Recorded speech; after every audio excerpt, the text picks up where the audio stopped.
Үзэгчтэй бүгдийг агуулгыг айлтгая. Би сэтгүүлч Бадарчин жаргалмаа. Энэ дараа үзэгчтэй бүхэндээ уулзуулж студиуд ярилцахаар эрүүл мэндийн яамны төрийн нарийн бичгийн дарга очир хотыг хүрсэн байгаа. Ингээд урилгыг хүлээж хүрэлцээрсэн танд их баярлалаа. Сайн байна уу? Орой мэндэргүй. Тэгэхээр бараг 11 сарын ихэнх ажлаа авсан баг те. Ер нь ажил авсаас бас баггүй хугацаа өнгөрлөө. Мэдээж та өөр эмч хүний хувьд яг эрүүл мэндийн салбарт хийх өөрчлөлтийн ажил ер нь хичнээн хувьтай явагдаж байгаа гэж та айлгүй. Тэгээ ажлаа аваад одоо хагас жил болоогүй байна.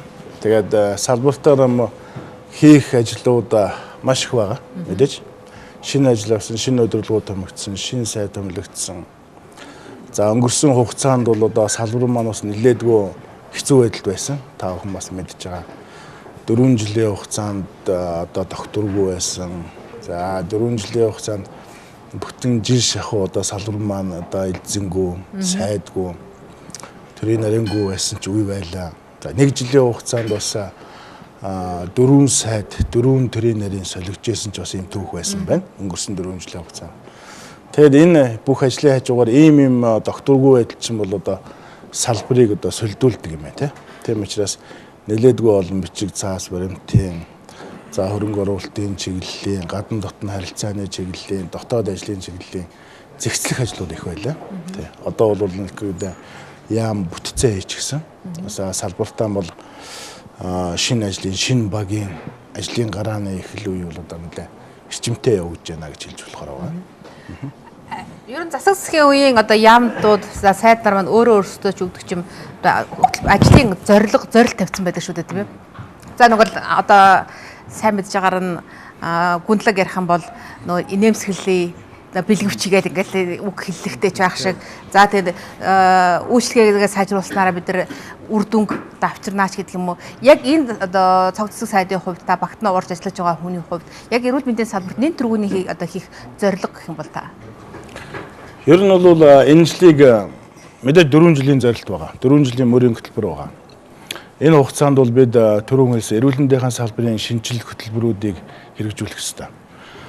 2012 онд эрүүл мэндийн салбарын одоо эрүүл мэндийн хууль маань шинжилэн батлагдаж гарч байсан тийм ээ. Тэгээд тэр үед гарч ирсэн эрүүл мэндийн салбарын бүтэц зохион байгуулалтыг хүний нөөцийн асуудлуудыг бол тэр хуулийн дээр бол маш сайн тусгаж өгсөн байдаг.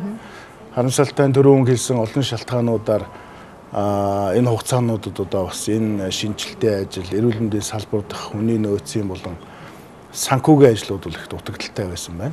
Тэгэхээр хуулийн хүрээндээ тэр одоо нийгмийн эрүүл мэндийн чиглэлийг түлхүү хөгжүүлэх, анхан шатны байгууллагуудаа дэмжих, за дунд шатлалын байгууллагуудаа эрүүл мэндийн тусламж үйлчилгээний нэр төрлийг олшруулах.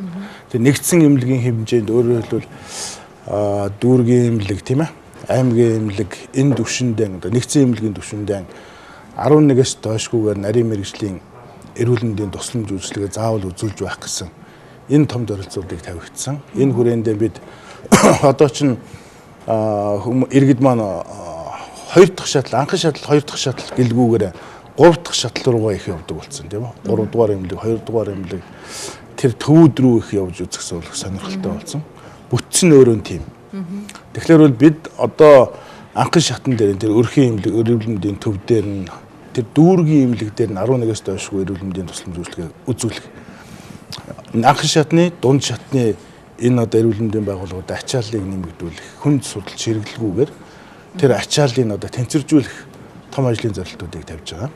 Энэ жилийг бол эрүүл мэндийн яамнаас нийгмийн эрүүл мэндийг дэмжих жил болгон зарласан. Энэ маань бол одоо яах аргагүй урьдчилан сэргийлэх, нийгмийн эрүүл мэндийн чиглэлийн бодлогыг түлхүү хэрэгжүүлэх, саяхан эрүүл мэндийн яамн дээр нийгмийн эрүүл мэндийн чиглэлийн олон асуудлуудыг хурал зөвлөгөө болсон. Энийг хэрэгжүүлэх ажлыг сайдын тушаал заавар зөвлөгөөнүүд бол хийгдээд явж байна да. Өнөөдөр 3 дугаар сарын 24-ний өдөр дэлхийн нийтээр сүрээтэй тэмцэх өдөр байгаа. За энэ жил бас энэ өдрийг сүрээгүй ирээдүйн төлөө хамтдаа гэсэн юм өрөөнд ор тэмдэглэж байгаа юм байна л да. Гэтэл Монголд 22 мянган за түүнээс дээш одоо сүрээтэй иргэн бүртгэлтэй байна гэсэн тоо мэдээ байна. Магадгүй энэ сүрээгийн тархалтыг бууруулахын тулд энэ жил юу ямар бодлого баримтлах юм бол өнөөдрийг ер нь хэрхэн яаж тэмдэглэж? Жил болгон нэг 4000 гаруй сүрээтэй иргэн нэмэгдэж байгаа. Сүрээгийн халдвар авч байгаа. Тэгэхээр бол бид энэ сүрээ бол одоо ерөөсөн бүр их маш их урхаг гэмтэлтэй. Тэгээд жил болгон нэмэгдэж байдаг. Олон жилж ярьж байдаг тийм ээ. Ийм одоо хүнд урхагтай өвчтүүдийн нэг. Тийм учраас бид энэ жил сүрээгүй ирээдүйн төлөө гэсэн энэ хөдөлгөөнийг өгүүлээ. Цаашдаа бол сүрээтэй тэмцэх, урьдчилан сэргийлэх, сүрээ тусахгүй байх, тэр орчин тэр нөхцөлийг бүрдүүлэх, иргэдтэй бол боловсролыг анхан шатны эрүүл мэндийн урьдчилан сэргийлэх боловсролыг олох тал дээр бол нэлээд гол ажлуудыг хийж байна. Дээрээс нь төрийн болон төрийн бас байгууллагууд гадна дотны тусалцаа дэмжлэг донор байгууллагуудын дэмжлэгтэйгээр онцлогоог эрт илрүүлгийг хийх тийм онцлогоо хийх энэ боломжуудыг судалж ажиллаж байгаа. За төрийн болон төрийн бас байгууллагуудын туслал дэмжлэг бол харьцангуй бас их байдаг тийм ээ. Бид энийг бол зөв жигт нэг жиг урсгалд одоо бас аль болох төрөний хилдэг эмчлэх, урьдчилан сэргийлэх, эмчилгээгийн амжилттай болгох, иргэдэн хуулах сурчлагаа танин мэдүүлэг энийг одоо хүргэх тал дээр илүү төлхөө ажлыг зохион байгуулна. Жилдээ 4000 хүн гээд тооцохоор одоо тархалт маш өндөр байна тийм ээ. Юу ч өмчин сүрье гэдэг бол бараг шорон л байдаг өвчин гэдэг байна тийм ээ. За ядуу буураа хүмүүс байдаг гэсэн. Гэтэл сүрье одоо хэнийг ч ялахгүй тусдаг болсон байна. Гэхдээ ойр тойрныхын нэг ч юм уу сүрьетэй иргэдийн ар гэрийнхэнд урьдчилан сэргийлэх үзлэг онцлогоог ер нь хэрэг хангалттай хийж чадчих байгаа бол. Сүрье маань өөрөө амьсгалын замаар халддаг өвчин. Тийм ээ. Тэгэхээр бол одоо яг таны хэл дээр зөв. Энэ бол өдөрсөн хитгэн ядуу буураа тийм ээ. Амьдралын нөхцөл багвтар байгаа, урьдчилан сэргийлэх тийм ойлголт багтаа байгаа.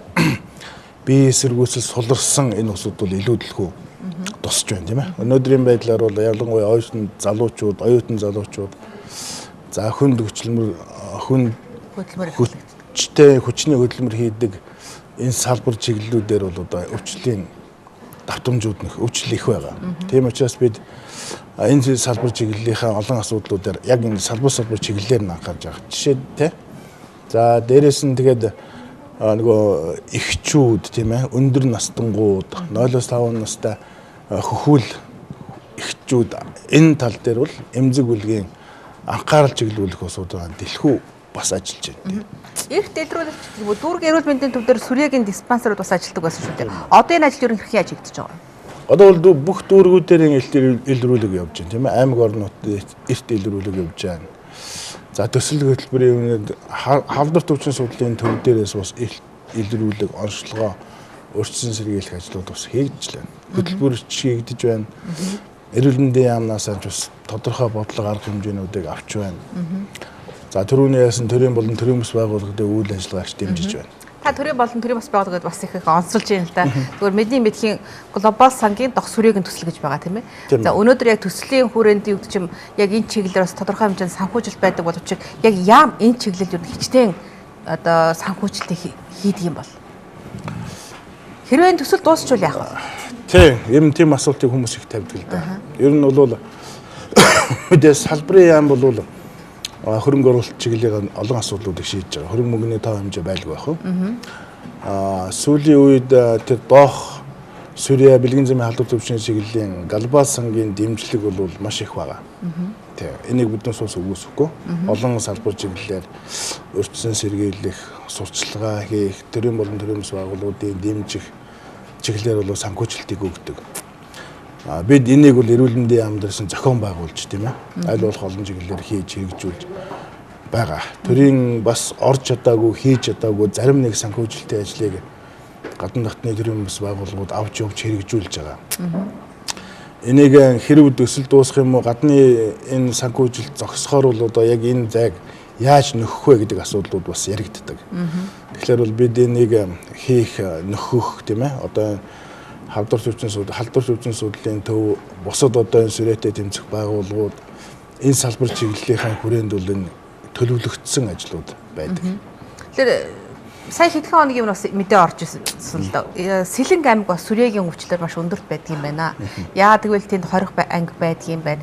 За ойрхон талд нь Улаанүдэд сүрьегийн Бородын диспансер хүртэл ажилладаг учраас тэнд бас тархалт их өндөр байна гэж бас шилжиж хөдөлгөөс шалтгаалж ингэж. Ер нь хөдөө орон нутагт энэ илрүүлэлтэн дээр эмч нэлээ сумын эмч бүрчлүүдийн холбоо ажиллаж байгаа гэсэн тийм мэдээ байсан.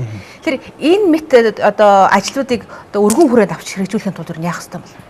Судалгаа ер нь хэрэг үр дүнтэй хийгддэг бай. Бид одоо судалгаануудын чиглэлээр тэр одоо эрт илрүүлэг тэр чиглэлээр бол олон арга хэмжээний зохион байгуулж ажиллаж байгаа тийм ээ. Тэр сүрээтэй усуудын шинжилгээнд хамруулж байна. Бүх одоо эрүүл мэндийн салбаруудаа тийм ээ, өрхийн эмнэлэг, сум дундын эмнэлэг, за сумын эмнэлэг энэ чиглэлээр бол одоо судалгаа шинжилгээ хамруулж байна. Тэр одоо шинжилгээнд хамрагдсан тэр эвдис цэрийг бол одоо бас шинжилж авах, Улаанбаатар руу дамжуулж авах, яаралтай авах, зөөвөрлөг асуудлуудыг бүр шийдэж байна. Өрчин сэргийлэх тал дээр сүрээтэй усуудын арга эрт нь болон эргэн тойрон орчинд нь өрчин сэргийлэх, масктай авах, өөрсдөө хамгаалах, агаар туслын чиглэлээр халдварладаг энэ орчин сургалтыг дуудаг бол өргөн хийдэг. Тийм ээ. Бүх сум, аймаг, орон нутагтаа бол одоо энэ салбар чиглэлийн байгууллагууд ажилладаг. Тэгээ сум болгонд одоо сүрэг эмчлэг байх уу? Байж чадж байгаа юу? Яг сум болгонд одоо сүрэгийн эмч яахгүй ч гэсэн бид одоо тодорхой чиглэлийн үүрэг хүлээсэн тэндээ шинжилгээ авдаг тийм ээ. Яг одоо нарийн мэргэжлийн хүн байхгүй ч гэсэн тэнд бол салбар ажилтнууд бол байна. Эрүүл мэндийн салбарын хүмүүс маань байна. За эрүүл мэндийн салбарт хийсэн хамгийн сайхан ажил гэвэл хамгийн сүүлийн үеийн таатай мэдээ гэх юм бол бас элэгний цэ вирусыг гүн төлбөргүй эмчлэнэ гэсэн мэдээлэл байсан. Та тодруулж өгөөч. Ер нь бол одоо бас би сая Стэнфордын их сургууль дээр очиж Америк Монголын парламентын бүлэг Зандар Шатрын гишүүний айлчлалаар цуг яваад ирсэн. Тэгээд энэ дээр бол эрүүл мэндийн яамны тэрийн нэрийн бичгийн даргаыг бол тэнд илтгэл тавиач гэсэн. Тэр зөвлөлт уулзалтан дээр 5 орны усууд байсан, 50 гаруй Стэнфордын их сургууль эрдэмтэд байсан. Энд илтгэл тавьсан. Одоо Монгол улсад бол С вирусын өвчлөлийг эмчилж байгаа. За энийг эмчлэхт нь бол төр засагаас одоо дэмжиж байгаа талаар тэрийг тавихад бол маш их анхааралтай сонсож олон талын эрдэмтэд бол маш их сонирхож байлаа. Монгол улс бол одоо үнэндээ бас дэлхийн жишгийн хэмжээнд хүрчихсэн байна. Одоо яг энэ дээр эмчилгээ үйлчлэгээр одоо энэ сая С вирустэй тэмцэх, элэгний хатуултай тэмцэх, элэгний хорт авдрын чиглэлээр үзүүлж байгаа энэ тусламж үйлчлэгээ авж байгаа арга хэмжээгээр дэлхийн түвшинд хүрсэн байна. Зарим улс орнууд бүр үлгэр жишээ болох хуйцаар ийм ажлыг зохион байгуулж байна гэж тус эрдэмтэд дүгнжээ л да. За. Жишээлбэл би нэг зүйлийг хэлэх гэж байна. Тэгээд энэ бол Монгол Улсын засгийн газар бол мөрийн хөтөлбөртөө элэг бүтэн Монгол гэдэг хөтөлбөрийг тавьж суулгаж хэрэгжүүлж байгаа. Элэг бүтэн Монгол энэ хөтөлбөрийн хүрээнд олон талтай арга хэмжээнүүдийг авч байна. Засгийн газрын мөрийн хөтөлбөртөө оруулж тусгаж байна. Улсын их хурлаараа энийг хууль болгон баталж өгч байна. Дээрээс нь дахиад энэ С вирустэй болон элэгний вирусээр одоо өвчлөлттэй маш өндөр орны тоонд манайх ч орж байгаа байхгүй. Энэ одоо өвчлөлийнхаа хэмжээг иргэддээ үйлчлэх энэ одоо тусламж үйлчлэгийн чиглэлийн одоо маш олон арга хэмжээнүүдийг авч хэрэгжүүлж байна. Эрүүл мэндийн даатгалын сангаас 23.4 тэрбум төгрөгийг тавьж өгөөд тэгээд өрчсөн сэргийлэхт нь үзлэг онцлогоо хийхэд нь тийм ээ. За мөн одоо тэр элэгний өндөр өртөгтэй орчин үеийн одоо С вирусын эмчилж байгаа эмээг иргэддээ хүргэхэд нь одоо дэмжлэг тусалцааг үзүүлж байна. Нэг 4 төрлийн манай дээр одоо яг байдлын талаар одолдоонд гараад иргэддээ С вирусыг эмчилж байна. Тэр болгон дээр эм болгон дээр нь бид одоо $85 буюу 210 мянган төгрөгийн хөнгөлтийг бол одоо үзүүлж байна. Тийм ээ. Энийг бол энэ хүрээнд Монгол Улсын засгийн газар мөрийн хөтөлбөртөө элэг бүтэн Монгол энэ хөтөлбөрийнхаа хүрээнд 2020 он гэхэд бид энэ одоо элэгний хорт авдрыг, элэгний энэ хатуурлыг, С вирус, В вирусын өвчлөлийг бууруулж чадсан ийм оргон болно гэд амлалтаад мөрийн хөтөлбөртөө тусгаж гисэн. Бас энэ элэгний хорвооны эмээг одоо өн төлбөргүй олгохын асуудлыг бас нэг зөвхөн аймаг орон нутгаар нь ялгуурсан гэдэг ийм шүүмжлэл байсан шүү дээ. Гэхдээ яг тэр асуудлууд гэдэг явсан тийм ээ. Тэрийг бол одоо тухайн үеийн дээр сенсацтай асуудлын нэг бол тийм ээ. Зарим нэг гэж улс төржүүлэл явсан байх тийм. Одоо бол яг одоо бол бид сая бол Америкийн нэгдсэн улсын яваа тэр Gilead Sciences гэдэг хорвооны эмээг үйлдвэрлэдэг энэ компанитай очиж уулзаад байсан. Үнэхээр одоо энэ хорвооны эм гэдэг бол элэгний С вирусын өвчлөлийг 99% хүртэл дарж байгаа. Хуучин биднээс элэгний С вирустэй улсууд $20-30 мянган тийм ээ эмчилүүлдэг байлаа. 6 сар гаруй тариа хийлэг интерферон гэдэг амар хүчтэй тариа хортой тариа хийлэгдэг байлаа. Одоо бол энэ H1N гэж энэ шинэ төрлийн C вирусын төрлийн энэ эмийг ууснаар 3 сард одоо 3 хайрцаг юм уу одоо элэгний C вирус бүрэн идэгж шүү дээ. Тэгэхээр бол энэ их ололт амжилтыг гаргасан тэр H1N эмийн үйлдвэр Gilead Sciences гэдэг компанитай уулзсан. Тодорхой хэмжээгээр энийг зохион бүтээсэн тийм үү. Одоо шинэ эм гаргаж ирсэн эмийг үйлдвэрлэж Монголтой бас хамтарч ажиллаж байгаа усуд бис талархлаа илэрхийлсэн. Ингээд уулзаад явж байхдаа тэр үйлдвэрийн тэр компани Gilead Sciences компанийнхантай уулзаад явж байхдаа бас нэг хүсэлтийг тавьсан. Энэ бол нөгөө эрт илрүүлгэн дээр C вирусын эрт илрүүлгэн дээр 3 сая хүн амынхан эрт илрүүлгэн дээр бас анхаарах талаар. За хоёрт нь бол эрүүл мэндийн салбартаа ажиллаж байгаа 40 гаруй мянган ажилтан албан хаагч нар байна. Энэ ажилтан албан хаагчдынхаа дунд одоо ажиллаа хийж байгаа халдвар болсон. Халдвартай эмч зөвлөгч нэг 5,000 хүний тав байдаг. Тэгээ энэндээ бас энэ усуудын эмчлэх талдаа дэмжлэг үзүүлэх тал дээр хүсэлтийг тавьсан. Тэгээд ухаан байгууллага бол удирдах зөвлөлөөр удирдлагын зөвлөлөө хэлцээд энэ бол боломжтой асуудал юм а гэдгийг бол шийдэж ирсэн байна. Бас энэ засгийн газрын хийж хэрэгжүүлж байгаа ажилтнууд эрүүл мэндийн сан бий болгох гэсэн байсан шүү дээ тийм ээ. Гэтэл сан бий боллоо гэсэн. Өмнө нь энэ сан байгаагүй. Өмнө нь ийм сан байсан юм шүү. Эрүүл мэндийг дэмжих сан. Эрүүл мэндийг дэмжих сан бол хуучин байсан тийм ээ. Тэгээд тодорхой хугацаанд бас дасалтаад энэ сангийн үйл ажиллагаа хаацсан байсан. За одоо саяхан шинэ засгийн газар гарч ирээд шинэ манай эрүүл мэндийн сайд за мөн эрүүл мэндийн салбараас энэ дэмжих санг нэмэгдүүлэх, дэмжих санг байгуулах асуудлыг хөндөд тавьсан байна. Тэр хэмжээнд бид эрүүл мэндийг дэмжих сандаа бол одоо 3 тэрбум төгрөг суулгаж тавьж чадсан. Дээрээс нь цаашдаа ч гэсэн бас эрүүл мэндийг дэмжих энэ сангийн хүрээнд тэр сан чинь бол өөрийн дүрмтэй. Өөрөө зарцуулах хөрөнгийн одоо урсгал чиглэлтэй тийм. Тэр асуудлуудыг бид бас тусгаж өгч тавьж өгч байгаа. Цаашдаа эрүүл мэндийг дэмжих сангаараа түрүүний яасан тэр илрүүлэг дээр анхаарах ёстой. Урьдчилан сэргийлэх дээр анхаарах ёстой.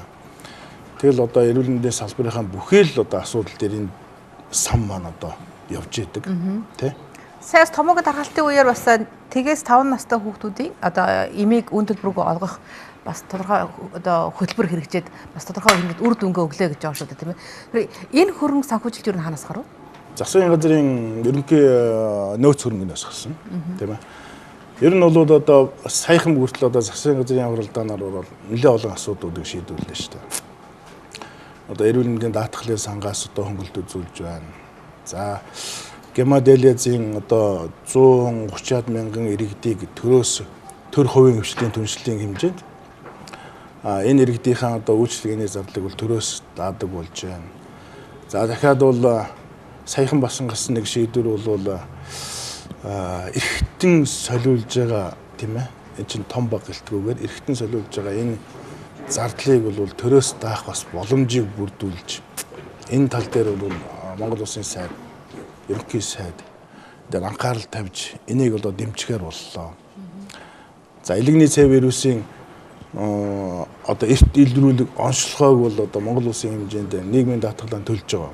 Одоо бүгд л одоо бид чинь нийгмийн даатгалаа төлж байгаа. Нийгмийн даатгалаа нэг эв санааныхын зарчмаар Монгол Улсын иргэн бүр өөрөө орчихсон тийм ээ. Бүртгэлтэй байна. Энэ улсууд маань тодорхой итгэмжсэн лабораторийн хүрээнд 120 мянган төгрөгөөр хүртэл одоо үнэгүй онцлогоонд орох ийм боломжийг нээлээ гэх мэт олон ажлуудыг бас санаачлан хийж. Юу та төрөлхөөс ажил хийгээд л байгаа юм байна, тийм ээ? Иргэдийнхаа эрүүл аюулгүй байх тэр талаар. Иргэд маань өөрсдөө яг энэ чиглэлийн эрүүл мэндийн боловсролыг авах тэр боломж юу нэр байгаа вэ? За бидний мэдхээр өрхийн эмнэлэг буюу өрхийн эрүүл мэндийн төвөөсөө бид иргэдийн одоо эрүүл мэндийн боловсролыг хангах ёстой гэж заачсан байгууллагч үнэхээр өрхийн эмнэлэг дээр очиод энэлийн мэдлэг мэдээллийг авдаг иргэд нь юу хэлчихнэ байх шүү. Өрхийн эмнэлэг өрхийн эрүүл мэндийн төв бол өөрийнхөө бүтэц үйл ажиллагаа яг пункт үүрэг нь бол одоо яг хамгийн анхны шатны тусламж үйлчилгээ үзүүлж байгаа. Тэгээд дээрэс нь урьдчилан сэргийлэх нийгмийн эрүүл мэндийн чиглэлийн үйлчлэг үзүүлэх хэрэгтэй. Харамсалтай нь одоогоор ачаал маш их байна. Тийм ээ. Тэн дээр бол одоо ачаал маш ихтэй үйл ажиллагааныхын чиглэл нь нэг хүн амд нодох санхүүжилтээр санхүүж идэг. Санхүүжилтийн хэлбэр одоо өөрийнх нь үйл ажиллагаа хувийн хвшлийн жимшиг тий эсвэл одоо төрийн байгууллага статус нь тодорхой бус төрийн үйлчлэгийг төрийн бус байгууллага аж ахуйн нэгжээр гүйцэтгүүлж байгаа ийм хэлбэртэй. Олон санхүүжилтэх олон арга хэмжээний төслүүд бол хэрэгжиж одоо яригдж байгаа. Нэг хүнээр ногдох тэр санхүүжилтийн хэмжээ бол одоо олон жилийн өмнө яригдчихсэн. Тэр нь одоо шийдэгдэж чадаагүй. Хөрөнгө санхүүгийн асуудлаас. Гэх жишээний бас ерөнхий эмнэлэг дээр хүндрэлтэй асуудлууд байдаг байна.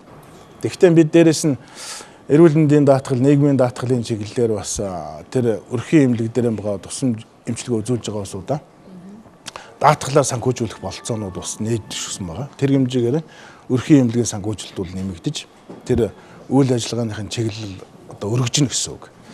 Тэгэхээр бол тэр үүргэн дээр нь тэр одоо урьдчилан сэргийлэх, тэр эрүүл мэндэд хамгаалах тэр чиглэл бол ерөнхий эрүүл мэндийн нэгдэлтэй төв дээрэн бол хангагдчих байдаг. Дээрээс нь дахиад бүх шатны сургалтын байгууллагууд одоо боловсролын байгууллагууд тийм ээ. За одоо олон одоо тэ нийгмийн эрүүл мэндийн чиглэлийн үйл ажиллагаа явуулдаг байгууллагууд хүрээлэн тэгээд манай хөгжлийн төв за эрүүл мэндийн яамны нийгмийн эрүүл мэндийн газар чиглэлээрээ бол энэ урьдчилан сэргийлэх, хамтарч ажиллах энэ олон талдууд ажлуудыг бол хамтдаа нэгтгэж дүгнэж авч хэлцэж явж байдаг тийм. Иргэдийн оролцоо. Иргэд өөрөө маш сайн оролцоотой байх хэрэгтэй. Би өнөөдөр бас одоо Япон, Солонгос, Америкийн иргэдийн тэр нэг манай монголчуудын биднээс 3 сая гаруй хүн амтай. Тэрэнд одоо хамгийн анхны шатны одоо биднээс илрүүлгээр 400 мянган ВЦ вирустэй, Д вирустэй усуд байна гэж байна тийм. Тэгэхэд энэ бол одоо яг ингээ 3 сая хүн өндөр тоо байхгүй юу? Энээс цааш нэмэгдэнэ. Энэ хүмүүсийн тоо 400 мянга биш, энээс цааш нэмэгдэнэ. Бид бол анхны авсан илрүүлгийн тоогоор ийм тоо гаргаад байгаа. Америкийн нэгдсэн улсад очиод юм уу энэ хөгжил одоо иргэдтэй эрүүл мэндийн даатгалтай хамрагддаг эрт илрүүлэгт ордог жил болгон одоо урьдчилан сэргийлэх үзэлд ордог усуд бол ийм их өндөр үзүүлэлттэй биш байгаа байхгүй. Тэгэхээр бол иргэд маань өөрсдөө одоо нэг сая гаруй мянган төгрөгийн жилдээ нэг сардаа нэг одоо 35-аас 45 мянган төгрөгийн үзлэг онцлогоонд дарах эрх нь өөрт нь эрүүл мэндийн даатгал дээр нь байж байдаг тийм ээ. Тэрийг ашиглаж сар болгон юм уу жил болгон одоо эрүүл мэндийн төслөг үйлчлэгэнд хамрагдаж байгаа. Өөрийнхөө төлөө эрүүл мэндийн төлөө бас одоо өөрийгөө хамгаалж явах тийм ээ.